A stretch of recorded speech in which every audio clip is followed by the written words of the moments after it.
नमस्कार दोस्तों, Rajasthan GK study में आपका स्वागत है। तो अब हम शुरू करते हैं आज के महत्वपूर्ण प्रश्न।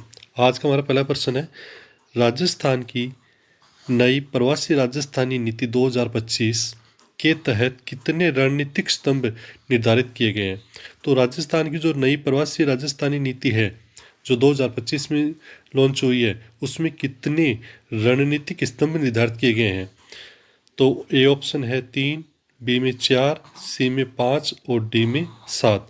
तो इसमें हमारा सही आंसर होगा 5। तो कितने रणनीतिक स्तंभ निर्धारित किए गए हैं? 5। और वो पांचों कौन कौन से हैं? ए, बी, सी, डी और ई। ये 5 रणनीतिक स्तंभ निर्धारित किए गए हैं। अब ये ए, बी, सी, डी, ई क्या है, इसको देख लेते हैं। तो ये जो 5 स्तंभ है, मुख्य स्तंभ है, उनमें ए का मतलब है एसेलरेट यानी कि निवेश को बढ़ाना। बी का मतलब है ब्रिज यानी संपर्क स्थापित करना। सी का मतलब है सेलिब्रेट यानी संस्कृति का सम्मान। डी का मतलब है ड्राइव, ड्राइव का मतलब है विकास में भागीदारी। और ए का मतलब है इंश्योर यानी सहायता और शिकायत निवारण। तो ये मुख्य 5 स्तंभ हैं। अब देखते हैं अगला प्रश्न। अगला प्रश्न है, प्रवासी राजस्थानी दिवस 2025 के दौरान मुख्यमंत्री द्वारा किस नए पोर्टल का शुभारंभ किया गया। तो प्रवासी राजस्थानी दिवस जो मनाया गया था, उसमें मुख्यमंत्री द्वारा कौन से नए पोर्टल का शुभारंभ किया गया है। ऑप्शन ए है राजस्थान संपर्क पोर्टल, बी है राजस्थान इन्वेस्टमेंट पोर्टल, सी है राजस्थान डेवलपमेंट सपोर्ट पोर्टल और डी है जन सूचना पोर्टल। तो इसका सही आंसर होगा राजस्थान डेवलपमेंट सपोर्ट पोर्टल। इसका शुभारंभ कब किया गया? प्रवासी राजस्थानी दिवस के अवसर पर किया गया। ये क्या है? RDSP, इसको शॉर्ट में क्या कहेंगे? RDSP। RDSP पोर्टल का उद्देश्य प्रवासियों को सीधे राजस्थान के विकास कार्यों से जोड़ना है। तो RDSP पोर्टल जो है, इसका मुख्य उद्देश्य क्या है? प्रवासी जो है, जो प्रवासी राजस्थानी हैं, उनको सीधे राजस्थान के विकास कार्यों से जोड़ना है। अगला प्रश्न देखते हैं। राजस्थान पर्यटन नीति 2025 को राज्य मंत्रिमंडल द्वारा कब मंजूरी दी गई। तो राजस्थान पर्यटन नीति 2025 जो अभी जारी हुई है, उसको राज्य मंत्रिमंडल द्वारा मंजूरी कब दी गई। तो 10 दिसंबर 2025 को, 3 दिसंबर 2025 को, 15 नवंबर 2025 को या 12 दिसंबर 2025 को। तो हमारा सही आंसर होगा 3 दिसंबर 2025 को। इसकी व्याख्या देखते हैं। मुख्यमंत्री भजनलाल शर्मा की अध्यक्षता में 3 दिसंबर 2025 को राजस्थान पर्यटन नीति 2025, राजस्थान पर्यटन नीति 2025 और Rajasthan trade promotion policy 2025, Rajasthan trade promotion policy 2025 दोनों को मंजूरी दी गई। तो 3 दिसंबर 2025 एक महत्वपूर्ण दिनांक है यहाँ पर। अगला प्रश्न देखते हैं। प्रवासी राजस्थानी नीति 2025 के कार्यान्वयन के लिए नोडल एजेंसी किसे बनाया गया है। तो प्रवासी राजस्थानी नीति 2025 जो है, उसके कार्यान्वयन के लिए नोडल एजेंसी का कार्य कौन करेगा? रिको, राजस्थान पर्यटन विभाग, राजस्थान फाउंडेशन या BIP।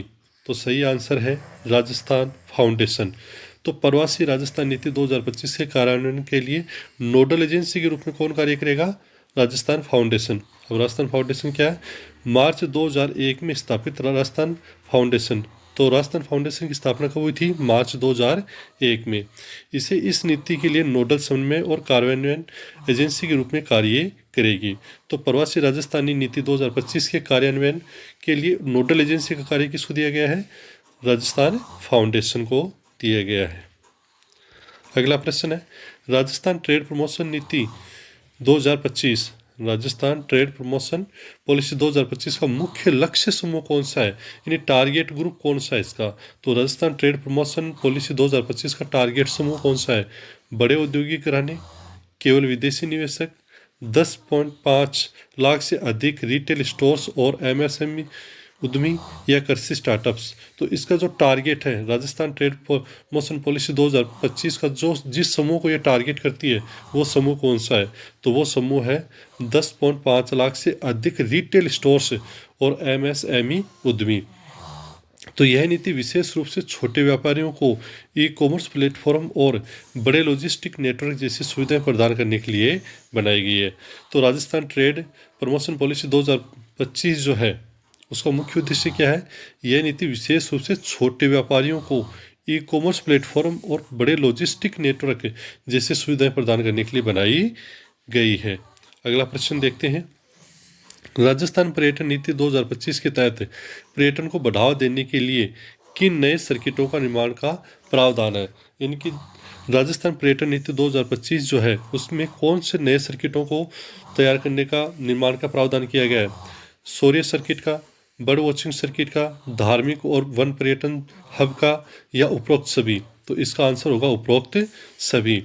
इसमें क्या है, नीति में, इस नीति के अंदर राजस्थान पर्यटन नीति 2025 के अंतर्गत वीरों की गाथाओं के लिए सौर्य सर्किट, वीरों की गाथाओं के लिए सौर्य सर्किट, प्रकृति प्रेमियों के लिए बर्ड वॉचिंग सर्किट और धार्मिक स्थलों के पास पर्यटन हब विकसित करने का प्रावधान किया गया है।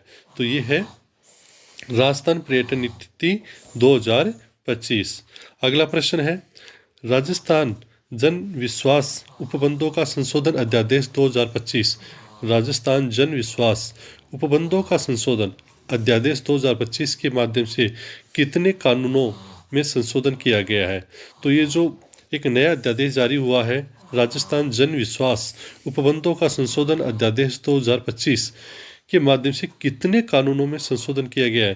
5, 11, 15 या 20? तो इसका सही आंसर होगा 11 कानून। तो इसके बारे में देखते हैं। केंद्र के जन विश्वास अधिनियम 2023, केंद्र सरकार के जन विश्वास अधिनियम 2023 से प्रेरित होकर राजस्थान सरकार ने 11 राज्य कानूनों में संशोधन किया है ताकि छोटे तकनीकी उल्लंघनों के लिए जेल की सज़ा को ख़त्म करके केवल आर्थिक दंड जुर्माना लगाया जा सके। यानी इसके अंदर जो पहले सज़ा, जेल की सज़ा दी जाती थी, उनमें थोड़ा राहत देते हुए आर्थिक जुर्माने के ऊपर जोर दिया गया है। अगला प्रश्न है, जाने अपना राजस्थान कार्यक्रम किन के लिए शुरू किया गया है? एक अभी कार्यक्रम शुरू किया गया है जिसका नाम है जाने अपना राजस्थान। कार्यक्रम का नाम क्या है? जाने अपना राजस्थान। ये कार्यक्रम किसके लिए शुरू किया गया है? स्कूली बच्चों के लिए, 18 से 28 वर्ष के युवा प्रवासियों के लिए, विदेशी पर्यटकों के लिए, या वरिष्ठ नागरिकों के लिए? तो ध्यान रखिए, जाने अपना राजस्थान, जाने अपना राजस्थान। ये जो कार्यक्रम है ये शुरू किया गया है 18 से 28 वर्ष के युवा प्रवासियों के लिए। तो ये कार्यक्रम 18 से 28 वर्ष के युवा प्रवासियों के लिए किया गया है ताकि वे अपनी संस्कृति और जड़ों को समझ सकें और राजस्थान से जुड़ सकें। ये थे आज के महत्वपूर्ण प्रश्न। आपको ये कैसे लगे और आपके इनमें से कितने उत्तर सही हुए, ये आप कमेंट बॉक्स में ज़रूर बताएं।